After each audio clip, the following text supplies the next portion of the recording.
À 20 km des rives de la Méditerranée, Arles, l'un des plus grands ports de l'Antiquité romaine.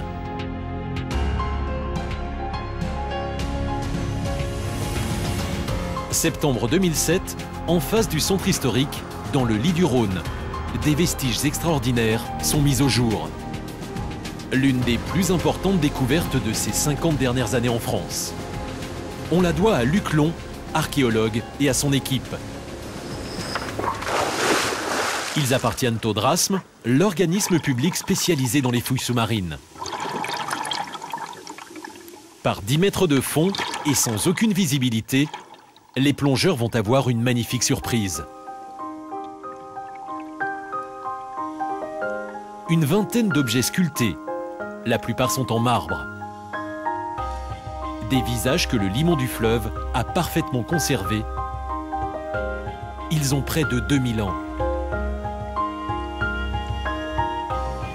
Parmi eux, un visage reconnaissable entre tous. Jules César, tel qu'il était vraiment de son vivant. Une pièce d'une valeur exceptionnelle. Il y a quelques jours, la statue a été remontée et mise en sécurité sur ce bateau qui sert de base à la mission. Emilien, je peux te la passer là? Tu vas prendre délicatement, tu vas la caser, après tu la cales. Sur la berge? Non, pour l'instant, mais là sur l'arrière, là.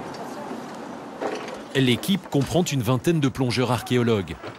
Chacun d'entre eux passe près de 6 heures dans le Rhône tous les jours. Tous les objets découverts sont stockés ici, dans le plus grand secret, à l'arrière du bateau. Une semaine après le début des fouilles, la cabine du fond est déjà pleine de trésors.